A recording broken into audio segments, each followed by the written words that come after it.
오늘은 시편 23편 시리즈 좀 크지 않나요? 조금 줄여주시면 감사하겠습니다. 크면 들어보시고 크면 줄여주세요. 오늘은 시편 23편 시리즈 네 번째 시간, 이제 마지막 시간으로 내 원수의 목전에서 라는 제목으로 함께 은혜 나누려고 합니다. 이제 다음 주부터는 아브라함의 여정이라는 제목으로 우리 다시 창세기 말씀으로 돌아갑니다. 그래서 창세기 12장부터 25장까지가 아브라함의 이야기죠. 그래서 이 부분을 함께 살피면서 또 은혜를 나눌 것입니다. 오늘 본문의 중심 말씀은 5절인데요.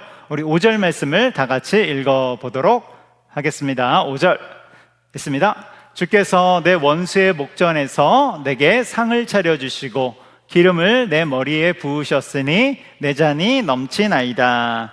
아멘. 여기 보면 주께서 내 원수의 목전에서 이렇게 나와요. 내 원수의 목전에서. 여러분, 원수 생각하면 어떻습니까? 원수 막 사랑이 피어오르시나요? 골치 아픈 존재이죠. 제발 사라졌으면 좋겠다. 내 눈앞에서 정말 사라졌으면 좋겠다. 그런 존재들이 원수이지 않습니까? 그런데 또 원수하면 대표적으로 생각나는 구절이 마태복음 5장 44절에 원수를 사랑. 멱살을 안 잡는 것만으로도 정말로 얼마나 위대한 일이지 않습니까? 네, 원수를 사랑하라. 너무 부담되는 말씀이죠. 너무 부담되는 말씀이에요.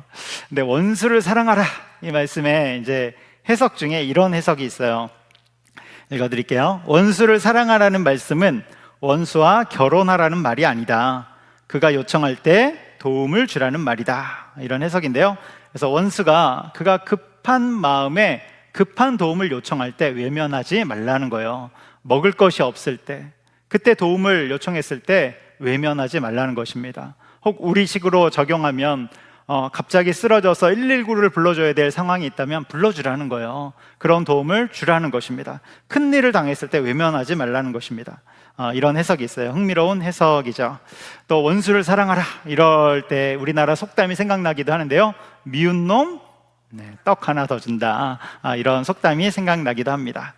여러분, 그런데 오늘 본문에 나오는 내 원수의 목전에서는 원수를 사랑하라 라는 말과는 정반대되는 그런 말씀이에요.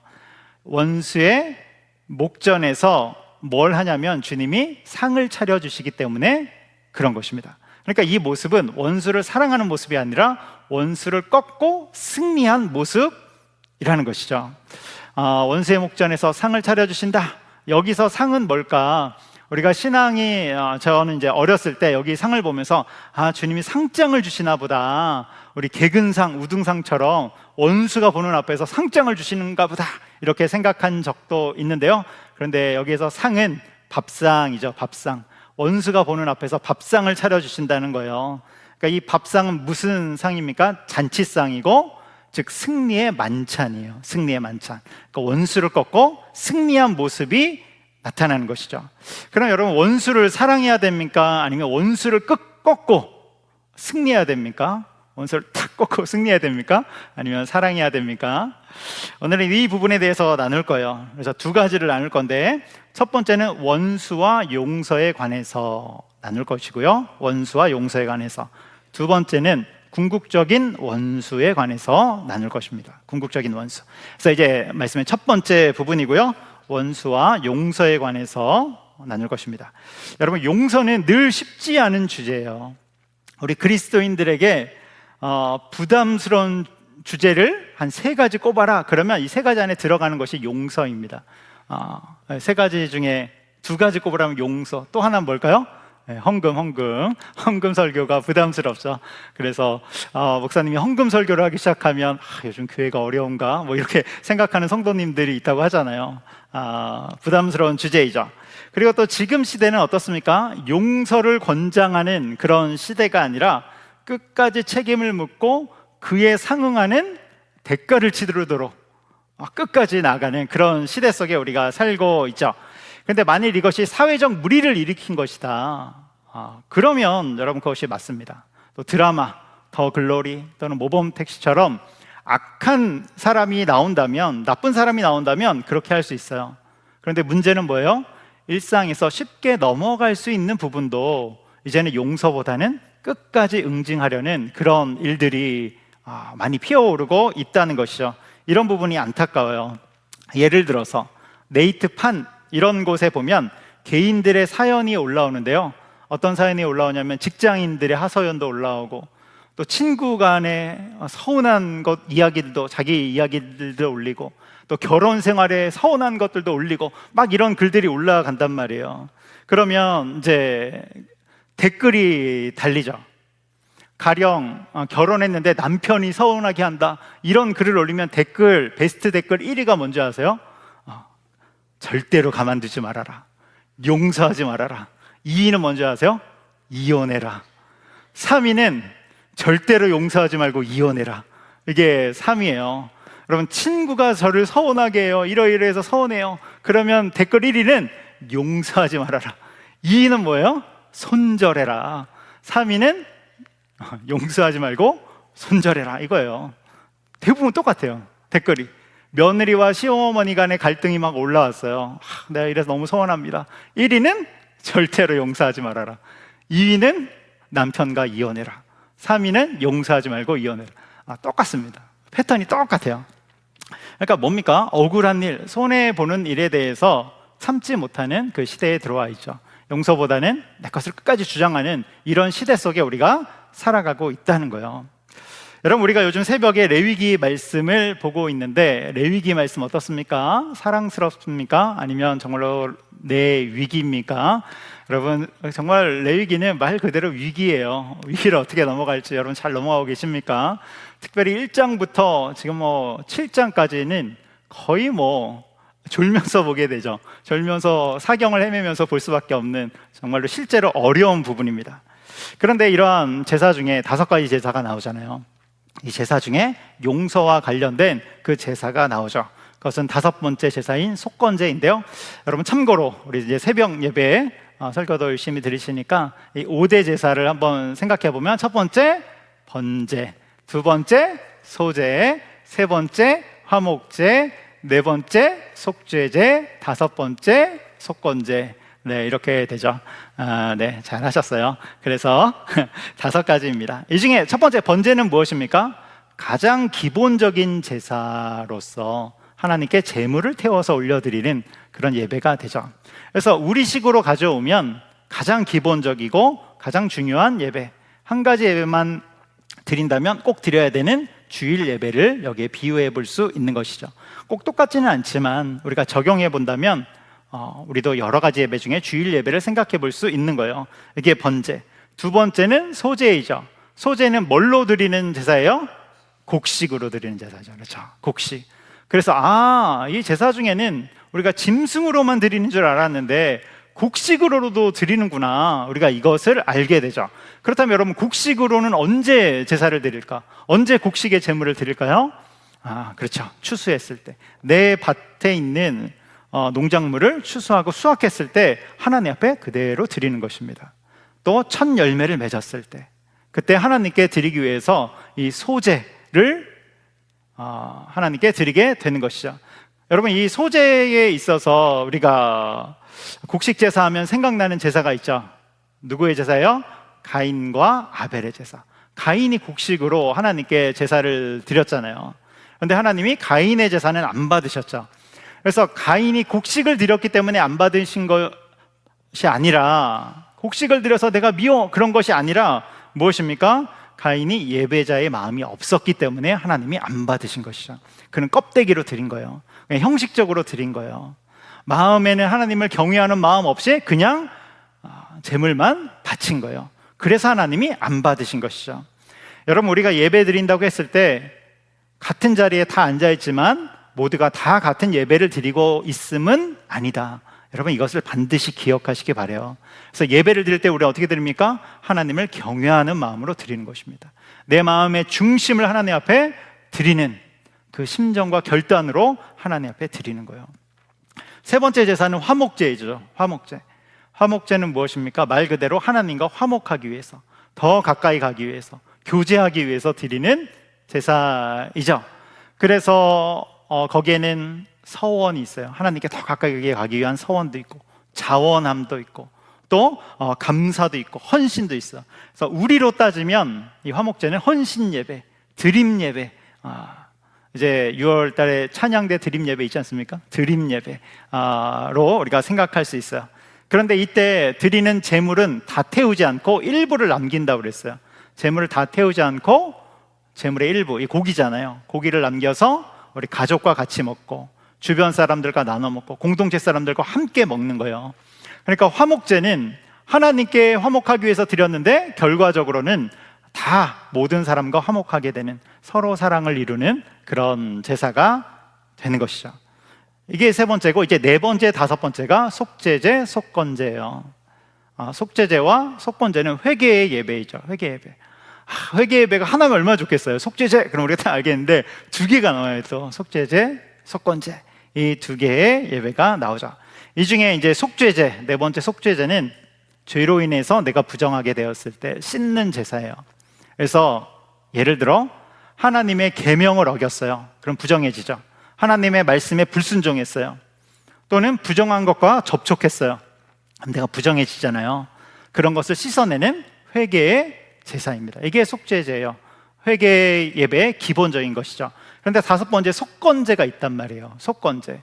이거는 단순히 내 죄를 씻어내는 정도에서 끝나는 것이 아니라 피해를 입힌 사람에 대해서 손해를 배상하고 그리고 책임을 져주는 그런 제사가 되는 거예요. 예를 들어서 이웃집의 돈을 훔쳤어요. 우리 산성의 성도님들은 그럴 일이 없지만 이웃집의 돈을 훔쳤다고 생각해봐요. 그러면 자기가 훔친 후에 잘못을 깨닫고 하나님 앞에서 주님 제가 잘못했습니다, 회개합니다 하고 딱 끝난다면 여러분 그건 이상하잖아요. 그렇죠? 내가 이웃집의 돈을 훔친 것을, 그 하나님 앞에서 죄라는 것을 발견했을 때 어떻게 해야 돼요? 돈을 돌려줘야죠. 돈을 돌려줘야 돼요. 그런데 돌려주는 정도에서 끝나는 것이 아니라 피해를 보상해요. 피해를 보상. 얼마를 더 줘야 돼요? 5분의 1, 20%를 더 주는 것입니다. 그래서 혹시 제 돈을 10,000원을 혹시 슬쩍 하셨다면 저에게 오셔서 목사님 제가 모르고 가져가셨습니다. 그때 10,000원만 주면 안 되는 거예요. 12,000원을 주셔야 됩니다. 12,000원. 12,000원 주셔야 돼요. 그리고 여기에 있는 이 마이크를, 이게 제 마이크라고 했을 때 여러분 모르고 이걸 다 가져가셨다. 그런데 집에 갔더니 가방에 이게 딱 있는 거예요. 그러면 왔을 때 목사님한테 이걸 돌려주면서 여기에 대한 20%, 이게 한 10만 원이라 그러면 거기에 대한 20%를 더 돌려주셔야 되는 거예요. 그것이 이제 속건제이죠. 무엇을 뜻하는 것입니까? 책임을 뜻하는 거예요. 책임. 죄에 대한 그 책임을 말씀하는 것입니다. 이 지점에서 회개의 중요한 부분이 나온다고 말씀드린 바가 있어요. 회개의 중요한 부분 무엇입니까? 우리가 누군가에게 잘못을 했다면 먼저는 하나님께 회개 기도를 해야 돼요. 회개의 기도를 해야 돼요. 그런데 여기서 끝나는 것이 아니라 누군가에게 잘못을 했다면 그 사람을 찾아가서 용서를 구하고 잘못한 부분에 대해서 사과하는 것이 회개의 바른 것임을 말씀해 주는 거예요. 그런데 어떤 사람들은 오해하죠. 우리 교회 다니는 분들 중에서도 오해하는 분들이 있어요. 내가 하나님께 회개했으니까 나는 용서받았다. 여러분 그걸로 끝이 아니라니까요. 그게 하나님과의 관계 안에서 내가 잘못한 부분이면 그걸로 하나님 앞에서 해결하면 됩니다. 그런데 어떤 사람에게 내가 피해를 줬다면 그 사람과의 관계도 회복을 힘써야 되는 거예요. 그래서 회개는 무엇입니까? 입술, 말로 시작해서 삶으로 열매를 맺는 거예요. 그런데 여러분 이것은 인간 관계뿐만이 아니라 하나님에게도 마찬가지예요. 우리가 하나님께 회개의 기도를 했잖아요. 근데 말로만 끝나면 안 되겠죠. 잘못한 부분을 내 행동에서 개선하고 불순종을 순종으로 바꾸는 그 일들이 있어야 되는 것이잖아요. 여기까지 와야 회개인 것이죠. 이것이 이웃 간의 관계에도 똑같다니까요. 하나님에 대해 하나님께 회개의 기도를 하고 그 다음에 이웃에 대해서도 화목하기를 힘써야 되는 거예요. 관계를 회복하기 위해서 힘써야 되는 것입니다. 그런데 여러분 반대 상황을 한번 생각해 보세요. 반대 상황. 누군가가 나에게 죄를 지었어요. 누가 나에게 잘못했단 말이에요. 그런데 잘못했는데 찾아와서 용서도 안 구하고 잘못했다고 말도 안 하고 고개를 이렇게 빳빳하게 들고 다녀요. 그럼 여러분 마음이 어때요? 분노가 일어나죠. 억울함이 그 안에 계속해서 있는 것입니다. 여러분 그럴 때 우리는 어떻게 해야 될까요? 저 사람이 나를 찾아와서 잘못했다고 얘기 안 해요. 그럼 우리는 어떻게 해야 될까요? 찾아가서 똑똑똑 저기요 하면서 너가 이런 잘못을 했어 이렇게 말을 해야 되는 걸까요? 그때 성경 말씀은 뭐라고 우리 가운데 이야기하냐면 그들을 사랑하라 이렇게 말씀하세요. 그들을 사랑하라, 용서하라. 주기도문에도 나오죠. 마태복음 6장 12절에 보면 뭐라고 나오냐면, 띄워주세요. 마태복음 6장 12절에 보면 같이 읽겠습니다. 우리가 우리에게 죄 지은 자를 사하여 준 것 같이 우리 죄를 사하여 주시옵고. 여러분, 우리가 해야 될 일은 기본적으로 용서하기를 힘쓰는 거예요. 용서하기를 힘쓰는 거예요. 그렇다면 우리가 용서하기를 힘써야 되는 이유는 무엇일까? 왜 용서하기를 힘써야 될까요? 첫 번째는 예수님이 나를 용서해 주셨기 때문에 그런 것이죠. 여러분, 우리는 원래 타락한 인간이기 때문에 하나님께 나아갈 수가 없어요. 그 죄가 너무 깊기 때문에 거룩하신 하나님 앞에 나갈 수 없고, 우리는 하나님과 원수된 자들이에요. 그렇기 때문에 우리는 지옥에 들어갈 수밖에 없고 사망에 갈 수밖에 없는 존재인데, 예수님이 우리를 안아주시고 화목제물이 되어주셔서 용서로 인도해 주셨어요. 그리고 천국 백성 삼아 주셨죠. 여러분, 이 사실을 믿습니까? 그렇다면 우리도 큰 용서를 받은 자들로서 용서하기를 힘쓰는 거예요. 용서하기를 애쓰는 거예요. 이것이 첫 번째죠. 우리가 용서해야 될 이유는 예수님께 용서를 받았기 때문이에요. 두 번째가 있죠. 용서의 또 다른 기능, 두 번째는 용서를 하기 시작할 때 내가 자유케 된다는 것입니다. 내가 자유케 돼요. 놀라운 일이에요.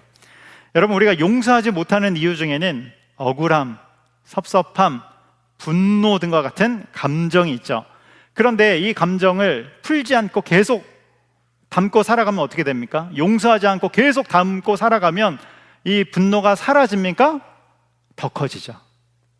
이 누른 감정이 더 커지는 것이죠. 그래서 실제로 용서하지 않으면 여러분, 그 사람과 함께 살게 돼요. 용서하지 않으면 밥 먹을 때도 그 사람이 생각나죠. 잠잘 때도 생각나요. 그리고 쉴 때도 옆에 나타나죠. 그래서 우리의 삶이 거의 피폐하게 되는 것입니다. 여러분, 이것에서 해방되는 길은 쉽지 않지만 용서를 선택하는 길이에요. 용서를 선택하는 길. 그리고 용서를 선택한다는 것은 가장 기본적으로 기도 중에 하나님, 내가 누구를 용서합니다, 여기서부터 시작하는 거예요. 여러분, 기도 중에 누군가를 용서하는 기도를 해보시기 바라요. 이 작업을 하기 시작할 때 점점 그 사람이 나에게서 나가게 되는 것을 우리가 보게 되는 것입니다. 그래서 그 사람이 점점 나로부터 멀어지죠. 그래서 사실 용서라는 것은 다른 사람을 살리는 영적인 행위이기도 하지만 결과적으로 나도 살게 되는 그런 영적인 행동이 되는 거예요. 그런데 여러분, 이 용서의 지점에서도 지혜가 필요하죠. 내가 만일 기도하면서 마음속으로 그 사람을 용서했다고 해도 무턱대고 그 사람을 찾아가서 내가 당신을 용서합니다 이렇게 말하면 안 된다고 그랬어요. 지혜와 상황이 필요한 거예요. 이건 또 다른 문제이기 때문에 그런 거예요. 아무튼 여러분, 우리가 기도하면서 용서로 그 상대방을 내보내기 시작할 때 첫 번째는 예수님의 용서가 더욱 경험되고, 그리고 또한 나 자신도 자유케 됨을 누리게 되는 것입니다. 여러분, 용서의 기도를 통해서 그런 자유됨을 누리시기를 바랍니다. 그렇다면 진짜 원수는 누구일까? 궁극적인 원수는 누구일까? 우리 설교 두 번째 부분으로 넘어왔어요. 진짜 원수, 궁극적인 원수는 누구일까? 과거의 시골촌에서 이제 할아버지 할머니들이 이 부부가 나와서 퀴즈를 맞히는 프로그램이 있었어요. 장수 퀴즈라고 프로그램이 있었어요. 한번 띄워주세요. 네, 장수 퀴즈. 이렇게 할머니 할아버지들이 나와서 퀴즈를 맞춰요. 문제가 벌써 굉장히 부담스럽죠. 영어가 나오고 있어요. 네, 다음 그림도 있죠. 네, 다음 그림. 네, 부부들이 나와서 이렇게 퀴즈를 맞춰요. 그래서 이제 낱말 퀴즈예요. 할아버지가 할머니한테 어떤 한 낱말을 설명해야 돼요. 맞춰야 될 낱말은 천생연분이에요. 그래서 할아버지가 탁 이야기합니다. 당신과 나의 관계가 뭐야? 이렇게 이야기하죠. 천생연분을 기대하면서 물어본 거예요. 당신과 나의 관계가 뭐야? 그러니까 할머니가 뭐라 그래요? 원수 왼수 이렇게 이야기하죠. 그러니까 할아버지가 당황하면서 네 글자 그러니까 뭐라 그래요? 평생 원수 이렇게 이야기했다고 하죠. 그래서 스튜디오에 웃음이 팍 터졌던 그런 기억이 있습니다.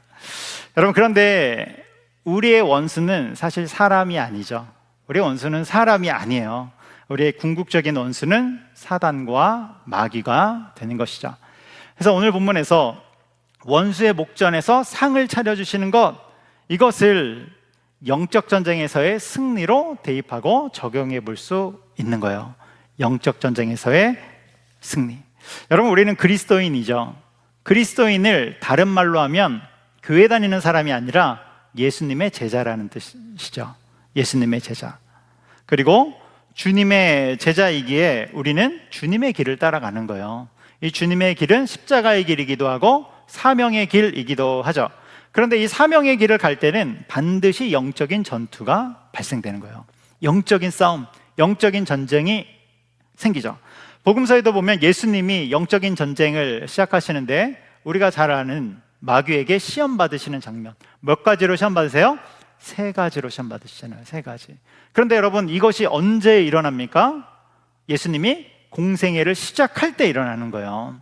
공생애를 시작하자마자, 이제 시작하려고 할 때 영적 전쟁이 발발하는 것이죠. 그때 예수님이 30살쯤 되었는데 마귀가 와서 대대적인 공격을 하는 거예요. 물론 공생애 전에도 공격이 있었을 거예요. 그런데 이제는 성경에 기록될 만한 대대적인 영적인 전쟁이 공생애를 시작할 때, 십자가의 길을 본격적으로 걷기 시작할 때 나타나는 것이죠. 여러분, 복음서에 보면 예수님의 어머니 마리아가 순종하며 결단하는 장면이 나와요. 처녀인데 메시아를 잉태하고 낳을 것에 대한 그 엄청난 순종과 결단을 보이는 장면이 나오죠. 또 그 남편 요셉, 예수님의 육적인 아버지 요셉도 같이 결단하고 순종하죠. 마리아가 처녀임에도 불구하고 임신한 것에 대해서, 이것이 메시아에 관한 소식이라는 것을 듣고 함께 낳기로 결정합니다. 여러분, 고대 이스라엘에서 결혼하지 않았는데 임신을 했다. 그가 이 둘 사이에서 이런 일이 있었다. 그럼 거의 돌맞아 죽을 일이죠. 그래서 그들은 결단하고 정말 주님의 부르심 안에서 그 길을 가기로 결정한 것입니다. 사명의 첫 걸음을 내린 거예요. 여러분, 사명의 첫 걸음, 내가 주님을 향해 가겠습니다. 내가 돌맞아 죽을 수 있지만 그 어려운 길을 가겠습니다. 주님의 길을 가겠습니다. 결단하고 딱 나갔단 말이에요. 여러분, 결단하고 딱 나가면 정말로 그때부터는 축복의 문이 탁 열리면서 좌로 가거나 우로 가거나 형통함이 막 쏟아지고 열린 문이 눈앞에 있어야 되는데, 그들의 현실은 무엇입니까?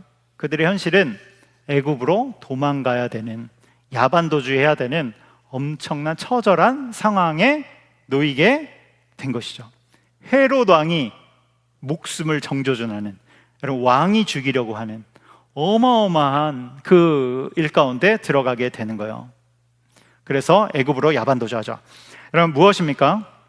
영적인 대결이 본격적으로 시작되었음을 보여주는 것입니다. 그런데 이것을 이해하지 못한 사람들은 뭐라고 이야기합니까? 왜 제대로 살려고 하는데 상황이 이렇게 꼬이는 거야? 왜 열심히 순종하려고 하는데 왜 하려고 할 때마다 문이 닫히는 거야? 여러분, 그런 것이 아니라니까요. 그게 아니라 사명의 길로 들어섰기 때문에, 여러분, 사명의 길에는 원래 전투가 있는 거예요. 십자가의 길에는 원래 믿음의 싸움이 있는 것입니다. 여러분, 우리의 부르심의 한편의 부르심은 군사의 부르심이잖아요. 주님이 병사로 부르셨다고요. 싸움이 있으니까. 그래서 우리 새벽기도, 내일부터 새벽기도 가야지 결단하면 그 전날 저녁에 꼭 무슨 일이 생기죠. 새벽기도 못 갈 일이 생겨요. 그리고 우리 수련회 가야겠다, 딱 수련회 가야겠다 결정하면 꼭 마음을 어지럽게 하는 그 일들이 생긴단 말이에요. 여러분, 그것은 왜 이렇게 인생이 꼬이지? 그것이 아니라 전투가 있는 거예요. 전쟁이 있는 거예요. 여러분, 이것을 이해하셔야 돼요. 그래서 베드로전서 5장 8절로 9절에는 이렇게 말씀하죠. 우리 베드로전서 5장 8절로 9절, 8절만 같이 읽겠습니다. 근신하라, 깨어라. 너희 대적 마귀가 우는 사자같이 두루다니며 삼킬 자를 찾나니. 근신하라, 깨어라 말씀하는 거예요. 9절도 너희는 믿음을 굳건하게 하여 그를 대적하라. 믿음을 굳건하게 하라. 여러분, 원래 싸움이 있는 거라니까요. 원래 전투가 있는 거예요. 여러분, 어떤 사람들은 싸움이 없어야 복된 인생이라고 생각해요. 아니요, 여러분. 믿음의 여정 중에 싸움이 발생하는 것이고, 진짜 복된 것은 무엇입니까? 싸움 중에서도 주님이 나와 함께 하신다는 그 사실을 아는 것, 깨닫는 것, 확신하는 것, 여러분 그것이 복됨임을 기억하시기 바랍니다. 그리고 또 하나 중요한 것은 무엇입니까? 결국 그 전쟁을 통해서 나에게 승리를 주신다. 할렐루야. 승리를 주신다는 거예요. 다시 말하면 원수의 목전에서 상을 차려주시고, 여러분 이 그림을 한번 생각해 보세요. 원수가 보는 앞에서 상을 차려주신다니까요. 잔치상을, 승리의 만찬을 차려주신다니까요. 여러분 놀라운 일이지 않습니까? 그래서 우리가 반드시 기억해야 될 것은 믿음의 길에는, 사명의 길에는 싸움이 있다. 여러분 싸움이 없는 것을 기대하지 마세요. 싸움이 없는 곳은 단 한 곳밖에 없어요. 어디예요? 묘지. 문제가 없는 것은 묘지밖에 없는 거예요. 여러분 살아있는 생명이 살아있으면 거기에는 분투가 있는 것입니다. 이 사실을 기억하면서 끝까지 믿음의 분투를 해나가기를 축복합니다. 우리 5절 말씀 다시 한번 보여주세요. 5절 말씀 같이 한번 읽어보도록 하겠습니다. 시작. 주께서 내 원수의 목전에서 내게 상을 차려주시고 기름을 내 머리에 부으셨으니 내 잔이 넘치나이다. 아멘. 원수의 목전에서 상을 차려주시고 승리를 주시는 것이죠. 기름을 내 머리에 부으셨으니 역시 승리를 말씀하는 거예요. 승리를 주시는 것입니다. 그래서 어떤 고백이 나옵니까? 내 잔이 넘치나이다. 내 잔이 넘치나이다. 여러분 승리를 주님이 우리 가운데 주실 것을 확신하게 이런 고백이 나오는 것이죠. 내 잔이 넘치나이다. 여러분 하나님이 우리를 귀하게 여겨주시고 승리로 이끌어 주심을 믿으시기 바랍니다. 이제 시편 23편의 결론부에 도달을 했어요. 23편의 결론부는 6절이죠. 6절. 우리 6절도 같이 한번 읽어보도록 하겠습니다. 시작. 내 평생의 선하심과 인자하심이 반드시 나를 따르리니 내가 여호와의 집에 영원히 살리로다. 아멘. 다윗의 고백이죠. 근데 이 고백을 보면 미래형이에요. 미래형. 내 평생의 선하심과 인자하심이 반드시 나를 따르리니, 따를 것이다. 여러분 다윗의 인생을 돌아보면 푸른 풀밭도 있었지만 사망의 골짜기도 존재했죠. 그런데 돌아보니까 그 모든 것이 하나님의 선하심과 인자하심이었다고 그는 고백하는 거예요. 그러면서 그것을 토대로 앞으로의 삶을 딱 보니까 앞으로의 삶도 어때요? 푸른 풀밭도 있고 사망의 골짜기도 있겠지만 하나님이 선하심과 인자하심으로 여전히 나를 이끌 것이다. 이 고백을, 이 믿음의 고백을 하고 있는 거예요. 여러분 이 고백이 우리의 고백 되기를 축복합니다. 하나님의 선하심과 인자하심이 나를 따를 것입니다. 여기서 선하심은 토브라는 단어인데요. 토브는 하나님이 보시기에 선함이죠. 하나님이 보시기에 선함. 내가 보기에 좋은 것이 아니라 하나님이 보시기에 좋은 것이에요. 하나님이 보시기에 좋은 것. 여러분 이게 중요하죠. 우리가 지난주에 사망의 음침한 골짜기에 대해서 우리가 살폈잖아요. 그런데 사망의 음침한 골짜기도 하나님의 인도하심이다 아니다? 인도하십니다. 인도하십니다. 사망의 골짜기로 주님이 때때로 우리를 인도하신단 말이에요. 왜 인도합니까? 그 죽을 것 같은 골짜기를 지나야 목적지에 도달할 수 있기 때문에 하나님이 때로는 그 죽을 것 같은 골짜기로 우리를 인도하시는 거예요. 여러분 이러한 인도하심이 토부예요. 토부. 그런데 우리가 보기에 좋은 뜻대로 하면 그 사망의 골짜기에 간다 안 간다? 여러분 갈 거예요? 네, 여러분 선택해서 사망의 골짜기에 가겠습니까? 저는 안 갈 것 같아요. 푸른 풀밭에만 있을 것 같아요. 여러분 우리가 누가 내가 자의로 사망의 골짜기로 들어가겠습니까? 지금 있는 곳에서 이제 풀이 다 없어져서 굶어 죽일 판이어도 사막의 골짜기 보면서 들어가기가 쉽지 않은 것이죠. 그게 인간이죠. 여러분 양의 특징 중에 하나가 시야가 좁은 것이지 않습니까? 눈앞에 있는 것밖에 못 봐요. 눈이 안 좋아서 눈앞에 있는 것밖에 못 봐요. 그러니까 사망의 골짜기로 들어가면 그 너머에 있는 목적지를 보지 못하고 당장에 죽는다고 생각하는 것입니다. 그래서 안 가죠. 여러분 그러나 하나님의 뜻이 우리의 삶에 있어서 그 뜻은 우리를 살리는 것임을 여러분 믿으시기 바랍니다. 그래서 하나님의 선하심 또 인자하심이 있죠. 이 인자하심은 헤세드라는 단어인데요. 이것은 언약에 기초한 사랑이에요. 변함없는 자비입니다. 그러니까 하나님이 우리를 이끄실 때 어떤 감정적으로 이끄시거나 즉흥적으로 인도하시는 것이 아니라 뭐에 기초해서 이끄세요? 언약의 기초에서. 언약에 기초한 사랑으로 우리를 이끄시는 거예요. 그리고 이 언약은 예수님으로 인해서 인쳐진 것, 도장이 탁 하고 찍혀져 있는 것입니다. 그래서 절대로 끊어질 수가 없는 것이죠. 여러분, 하나님이 언약 가운데서 우리의 삶을 이끌고 계심을 믿으시기 바랍니다. 그래서 그리스도인들은 늘 잘 될 수밖에 없어요. 여러분, 과정 중에는 우리가 여러 길들이 있지만 결국 결론에 가면 우리는 잘 될 수밖에 없는 것입니다. 하나님의 언약이 우리 가운데 있다는 것, 여러분이 가장 강력한 것이죠. 예수님이 도장을 탁 찍어놨다니까요. 여러분, 그건 아무리 지워도, 화이트로 지워도 안 지워지는 거예요. 예수님이 주님의 보혈로 도장을 찍어놓은 것입니다. 그래서 우리가 늘 해야 되는 고백은 내 평생에 선하심과 인자하심이 반드시 따를 것입니다. 여러분, 우리가 시편 23편을 마치면서 이 고백이 우리의 고백 되기를 원합니다. 우리 시편 23편 6절 다시 한번 띄워주세요. 우리 마지막으로 이 고백을 우리의 고백으로 주님 앞에 드리면서 같이 읽겠습니다. 내 평생에 선하심과 인자하심이 반드시 나를 따르리니 내가 여호와의 집에 영원히 살리로다. 아멘. 이제 우리 같이 기도할 터인데요, 찬양하고 기도하도록 하겠습니다.